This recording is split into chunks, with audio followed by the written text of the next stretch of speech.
সভাপতি মাস্টার শফিকুল আলম, সাবেক সাতক্ষীরা জেলা আমির, সুরার সদস্য মাওলানা রবুল বাশার সহ অনেক নেতৃবৃন্দ, আজকে আপনাদের এই উপস্থিতিতে আমিরে জামাত সংক্ষিপ্ত কিছু বক্তব্য রাখবেন। এটা কোনো জনসভা নয়, যাত্রাপথে আপনারা সমবেত হয়েছেন। আমি আপনাদের সামনে সবসময় কথা বলে থাকি, ফলে আপনাদের সকলেরকে আমি আবারও এত ব্যস্ততার মধ্যে আমিরে জামাতকে আমরা পেলাম। এই ডুমুরিয়ার পার্শ্ববর্তী তালা কেশবপুর প্রতিবেশী যারা উপস্থিত হয়েছেন সকলকে আমি আন্তরিক মোবারকবাদ এবং আল্লাহর শুকরিয়া জানিয়ে এখন আমাদের প্রিয় নেতা সম্মানিত আমিরে জামাত ডক্টর আশরাফুর রহমান সাহেবকে জনতার উদ্দেশ্যে সংক্ষিপ্ত বক্তব্য রাখার জন্য আহ্বান জানাচ্ছি। আমিরে জামাত ডক্টর আশরাফুর রহমান।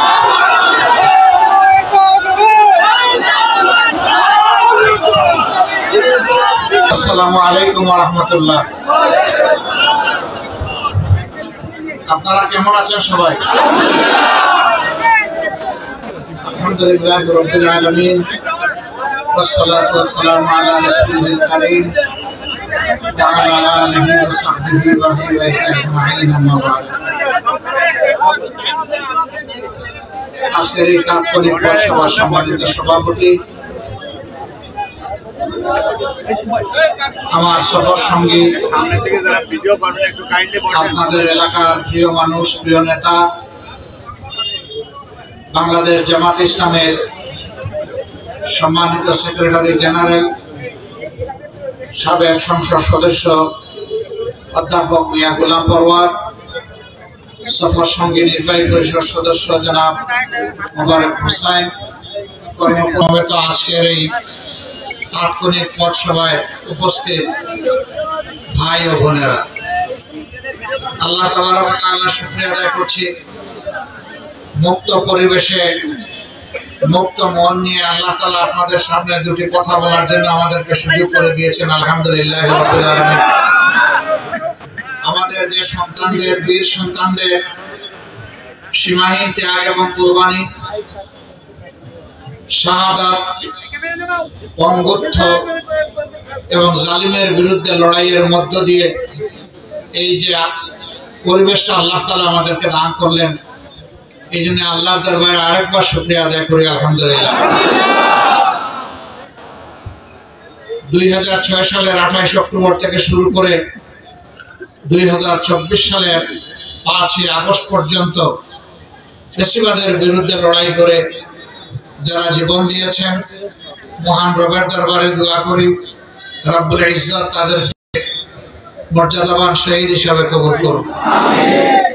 তাদের পরিবার পরিজন, আপনজন, প্রিয়জনকে আল্লাহ তাআলা উত্তম ধৈর্য ধারণ করার তৌফিক দান করুন।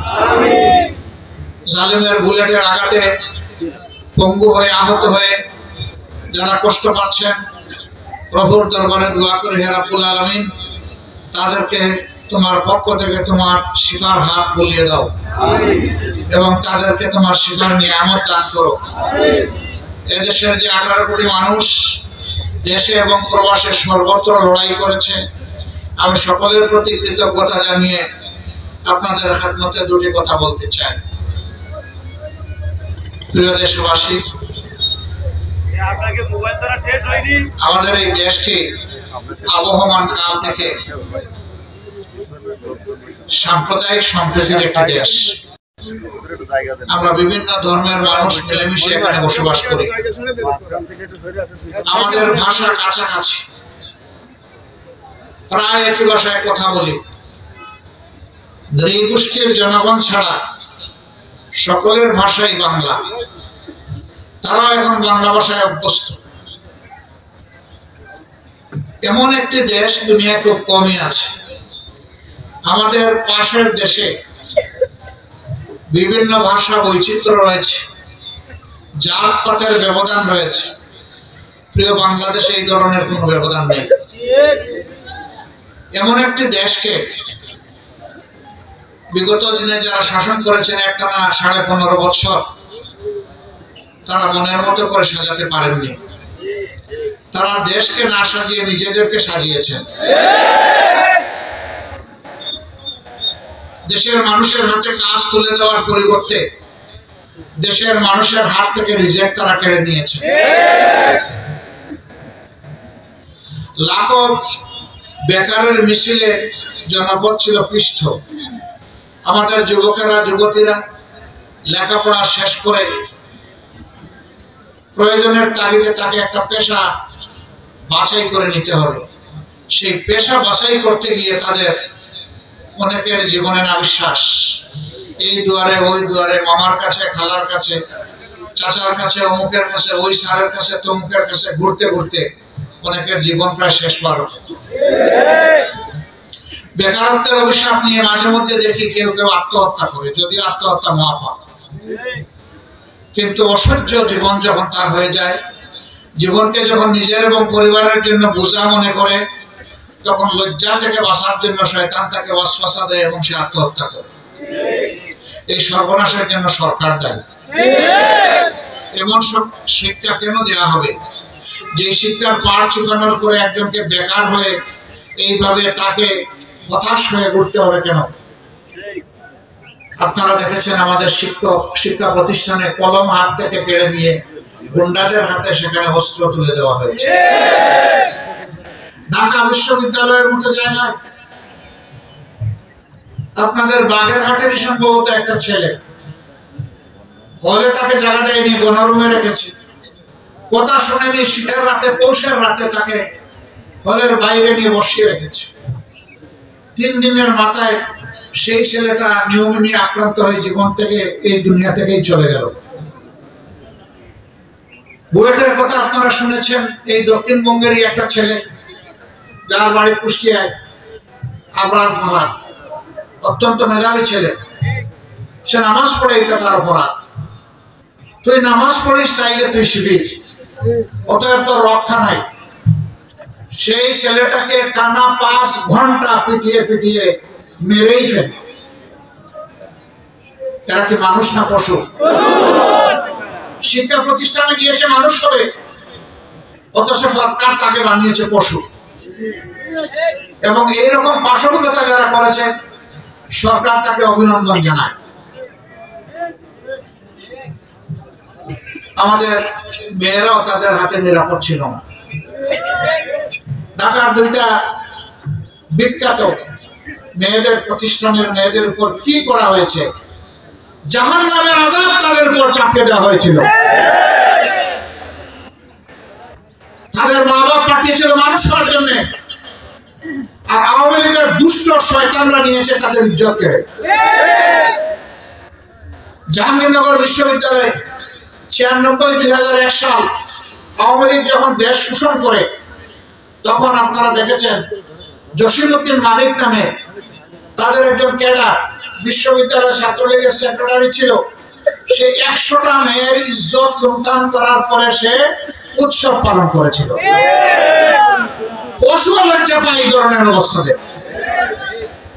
আল্লাহ কোরআনের ভাষায় কালানাম, এদের চরিত্র পশুর মতো। আল্লাহ বলছেন নৌ বালহুম আদাল্লু, এরা পশুর চেয়ে নিকৃষ্ট। পশুকে আমি বিবেক দেইনি, তাই সে যেখানে সেখানে যখন তখন যা ইচ্ছা তাই করে। কিন্তু মানুষ আমি বিবেকের নিয়ামত দিয়ে পয়দা করেছি, তারা এমনটা করবে কেন? দেশের সম্পদ লুণ্ঠন করে বিদেশে নিয়ে গেছে। এ পর্যন্ত যে হিসাব পাওয়া গেছে, 15.5 বছরে 26 লক্ষ কোটি টাকা। বাংলাদেশের বার্ষিক বাজেটের 5 গুণ। কার টাকা এগুলো? এদেশের খেটে খাওয়া মানুষের টাকা, কৃষকের টাকা, মজুরের টাকা, শ্রমিকের টাকা, ভিক্ষুকের টাকা। অফিস আদালত, মিল, ফ্যাক্টরি, ইন্ডাস্ট্রি, ব্যাংক, বীমা কর্পোরেশনে যারা চাকরি করে তাদের টাকা। হাড় ভাঙা পরিশ্রম করে মানুষ উপার্জন করে, আর চোরেরা তাদের টাকা চুরি করে বিদেশে পাচার করে। শেষ পর্যন্ত আমাদের সেন্ট্রাল ব্যাংক বাংলাদেশ ব্যাংকটাকে পাহারা দিয়ে রাখতে পারল না। $7 বিলিয়ন বাংলাদেশের ব্যাংকের ভর থেকে চলে গেল। যাবেই না কেন? তাদের অর্থমন্ত্রী বলল ঘুষকে এখন থেকে ঘুষ বলবেন না, এখন থেকে বলবেন স্পিড মানি।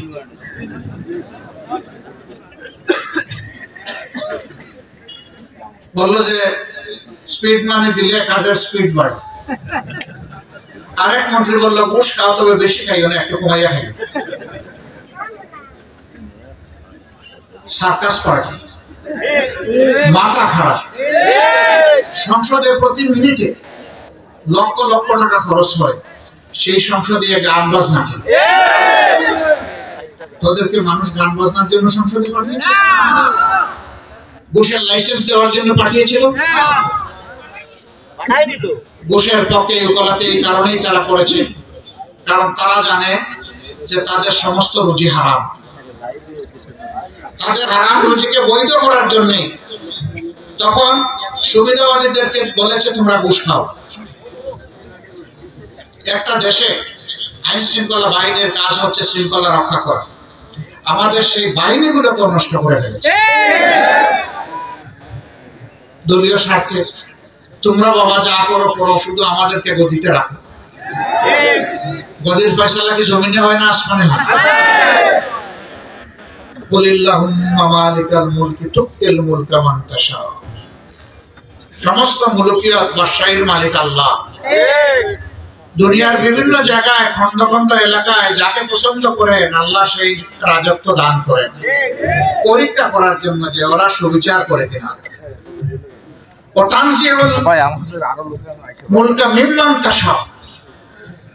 আর যখন সীমা লঙ্ঘন করে এরা জনগণের উপর যখন ফেসিজম চালিয়ে দেয়, তখন আল্লাহ তাদের কাছ থেকে এটা কেড়ে নেন।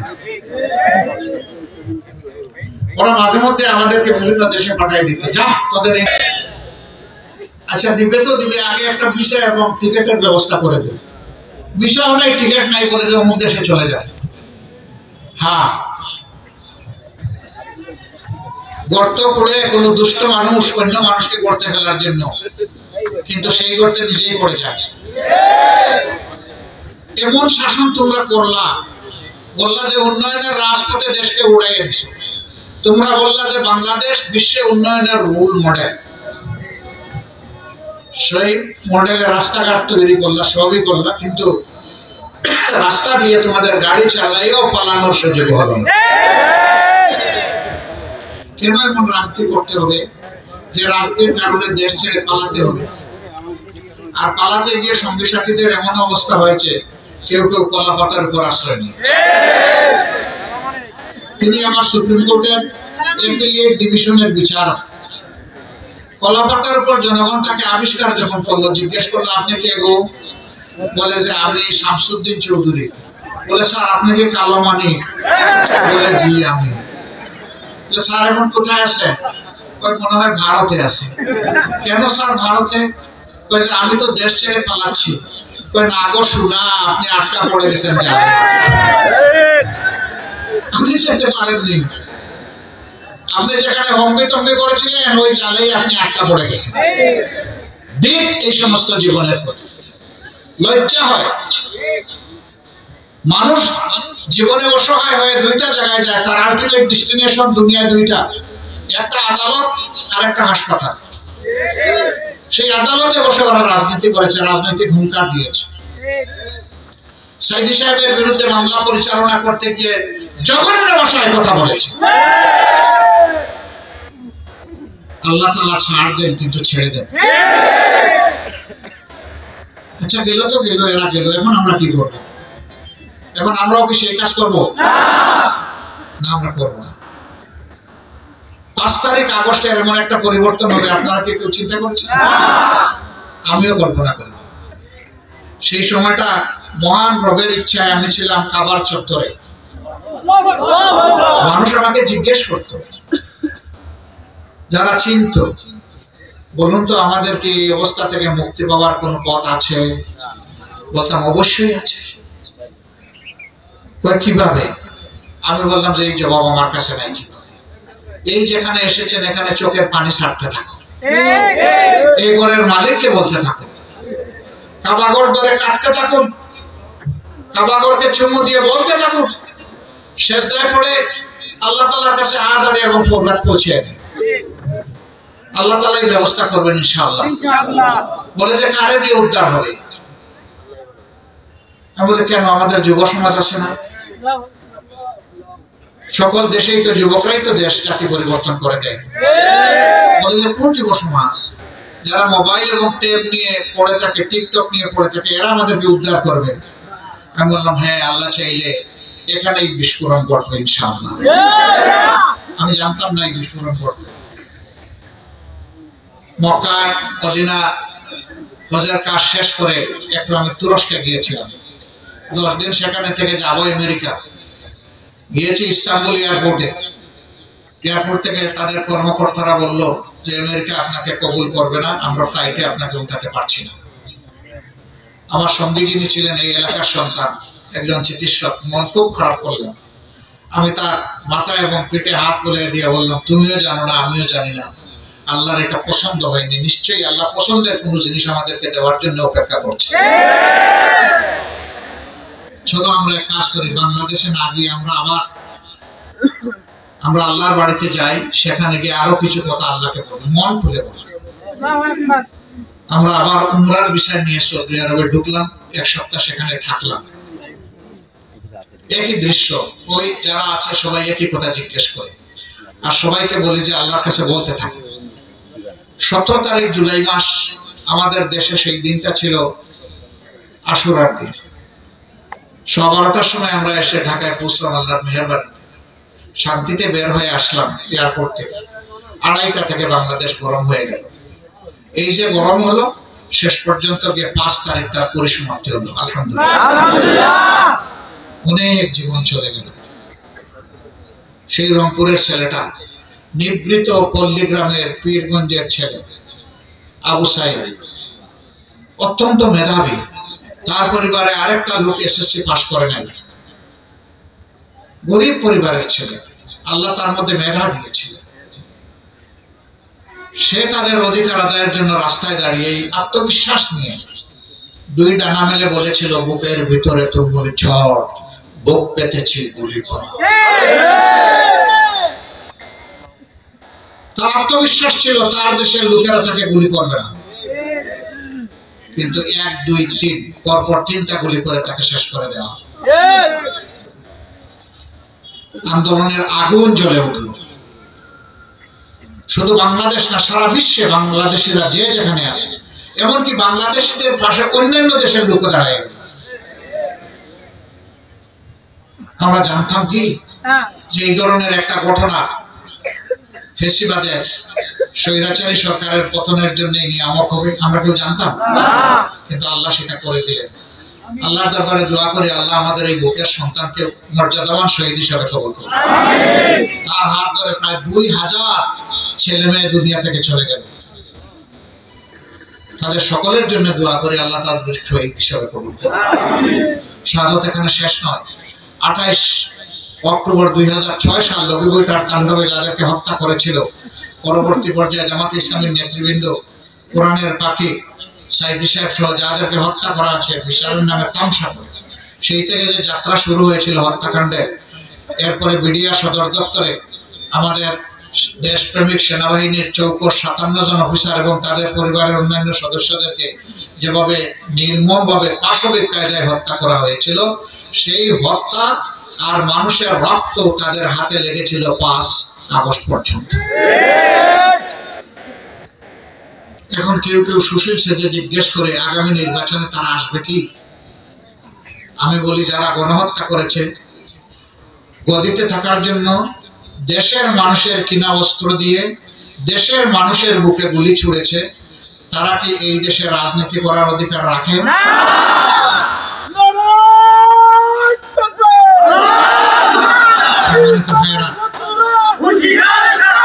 গেল স্বৈরাচার, পালিয়ে গেল, কিন্তু শান্তি দিতে চাচ্ছে না। এই সমাজকে, দেশকে অস্থির করার জন্য বিভিন্ন কাণ্ড বিভিন্ন সময় ঘটিয়ে চলছে। আলহামদুলিল্লাহ, আমাদের যুব সমাজ ঐক্যবদ্ধ, আমাদের জাতি ঐক্যবদ্ধ, আমাদের আল্লাহ আমাদের সাথে আছেন। মহান আল্লাহর উপর ভরসা করে ঐক্যবদ্ধ জাতি ইতিমধ্যে সকল চক্রান্ত ব্যর্থ করে দিয়েছে। আগামীতেও যত চক্রান্ত হবে সব ব্যর্থ হয়ে যাবে ইনশাআল্লাহ। আমরা এই দেশকে ভালোবাসি, আমরা এই দেশকে গড়তে চাই। আমরা এমন একটি দেশ চাই যেখানে ধর্ম, জাত পাতের ভিত্তিতে কোনো বিভাজন থাকবে না। আমাদের সকলের পরিচয় আমরা বাংলাদেশী। যিনি মুসলমান তিনিও বাংলাদেশী, যিনি হিন্দু তিনিও বাংলাদেশী, যিনি বৌদ্ধ তিনিও বাংলাদেশী, যিনি খ্রিস্টান তিনিও বাংলাদেশী। বাংলাদেশের নাগরিকদের মধ্যে আমরা অধিকারের দিক থেকে কোনো বৈষম্য বরদাস্ত করব না। আমরা দেখতে চাই সকল নাগরিক তার জায়গায় যার জায়গায় সে তার অধিকার পেয়ে যাবে। এমন একটি সাম্যের বাংলাদেশ আমরা চাই। সেই বাংলাদেশকে কেবলমাত্র আল্লাহর দেওয়া বিধান অনুযায়ী সম্ভব, কোন মানুষের রচিত বিধানে সম্ভব নয়। সমস্ত মানুষের যিনি স্রষ্টা তিনি এই বিধান দিয়েছেন, কল্যাণের বিধান। সেই বিধানের দিকে আমরা মানবতাকে ডাকছি, আসো আমরা পরস্পরকে আপনজন মনে করে এই দেশে চলি, ভালোবাসি মানুষকে, সম্মান করি মানুষকে। কারো পজিশন দেখে, সামাজিক পজিশন অথবা অর্থবিত্ত কিংবা বিদ্যা শিক্ষা দেখে কাউকে আমরা সম্মান করব না। আমরা সম্মান করব তিনি আল্লাহর শ্রেষ্ঠ জীব মানুষ, এই জন্য তাকে সম্মান করব। আমাদের সমাজে কেউ গুরুত্বপূর্ণ নয়। আমাদের পরিচ্ছন্নতা কর্মী ভাই বোনেরা যারা আছে তারাও খুবই গুরুত্বপূর্ণ। তারা পরিচ্ছন্নতা কাজ বন্ধ করে দেখেন সমাজের চাকা চলে কিনা। অতএব তারাও বিয়ে, কিন্তু সমাজ তাদেরকে সেই মর্যাদা দেয় না, তাদেরকে আড়াল চোখে দেখে। এটা জঘন্য অপরাধ। আপনার উপকারী বন্ধুকে আপনি আড়াল চোখে দেখবেন কেন? তার গায়ের ঘাম তো আপনার জন্য আতরের সমান। তাকে আপনার সম্মান করতে হবে। সে চুরি করে না, বাটপারি করে না, ডাকাতি করে না, সমাজ বিরোধী কাজ করে না। সে তার রক্ত পানি করে এই সমাজের চাকা চালু রাখে, আর আপনি তাকে ঘৃণা করবেন। আপনাকে সমস্ত মানুষের ঘৃণা করা উচিত। এদেরকে সম্মান দেখানো উচিত। প্রিয় নবী সাল্লাল্লাহু আলাইহি সাল্লাম বলেছেন, শ্রমিকের গায়ের ঘাম শুকানোর আগে তার মর্যাদা তার হাতে পৌঁছে দাও। আর আমরা সেই শ্রমিককে মর্যাদা দেব না, তাহলে আমরা আল্লাহর নবীর উম্মত হব কিভাবে? এই জন্য জাত পাতের ঊর্ধ্বে উঠে, পছন্দ অপছন্দের ঊর্ধ্বে উঠে সমস্ত মানুষকে ভালোবাসতে হবে, সম্মান করতে হবে। সেই মানুষের ভালোবাসা আর সম্মানের জায়গা থেকে আমরা লড়াই শুরু করেছি। মানুষের মুক্তি না আসা পর্যন্ত আমাদের লড়াই অব্যাহত থাকবে ইনশাআল্লাহ। আমরা বৈষম্যহীন একটা মানবিক সমাজ গড়তে চাই, যে সমাজে কোনো চাঁদাবাজের কোনো অস্তিত্ব থাকবে না, যে সমাজে কোনো ঘুষখোরের অস্তিত্ব থাকবে না, দুর্নীতিবাজের দখলদারের অস্তিত্ব থাকবে না, যে সমাজে আমার মা বোনেরা ইজ্জতের সাথে গৃহে এবং বাইরে সমস্ত জায়গায় তারা চলতে পারবে, যে সমাজে যুবকরা কাজ পাবে, যুবতীরা কাজ পাবে, যোগ্যতা অনুযায়ী যারা কাজ করতে চায়। এই সমাজ আমরা হাতে হাত মিলিয়ে গড়ে তুলবো ইনশাআল্লাহ। এমন একটি সমাজ আমরা বাংলাদেশে কায়েম করতে চাই। আদালতের দরজায় গিয়ে মানুষকে কাঁদতে হবে না ন্যায় বিচার পাওয়ার জন্য, বরঞ্চ আদালত বাধ্য থাকবে মানুষকে ন্যায় বিচার উপহার দিতে। সেই সমাজ আমরা গড়তে চাই। এমন একটি সমাজ আপনারাও কি চান? শিওর আপনারা চান? একেবারেই শিওর। তাহলে আপনাদেরকে আরো তৈরি থাকতে হবে বৃহত্তর কুরবানির জন্য, ত্যাগের জন্য। আপনারা তৈরি থাকতে পারবেন? আমার বিশ্বাস আপনারা পারবেন ইনশাআল্লাহ।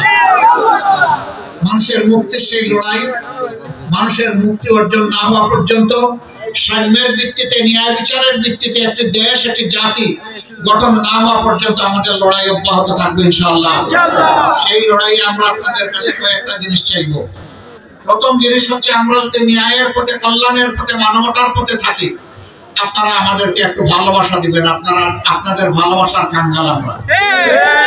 আপনারা আমাদের জন্য দোয়া করবেন, আপনারা আমাদেরকে সমর্থন করবেন, ন্যায়সঙ্গত কাজে আমাদের পাশে থাকবেন, ন্যায়সঙ্গত কাজে আপনাদের বুকে আমাদেরকে একটু জায়গা দেবেন। আপনারা পারবেন? আপনাদের সকলকে ধন্যবাদ। আল্লাহ এই এলাকার মর্যাদা বাড়িয়ে দিন। এই এলাকার উপর আল্লাহ রহমত নাযিল করুন। এই এলাকার উপর আল্লাহ শান্তির ফয়সালা দান করুন। প্রিয় বাংলাদেশকে আল্লাহ হেফাজত করুন। আগামীর একটি সোনার বাংলাদেশ আল্লাহ তাআলা আমাদেরকে উপহার দিন। আর সেই বাংলাদেশের কারিগর হিসাবে এই মানুষগুলোকে আল্লাহ তাআলা কবুল করুন।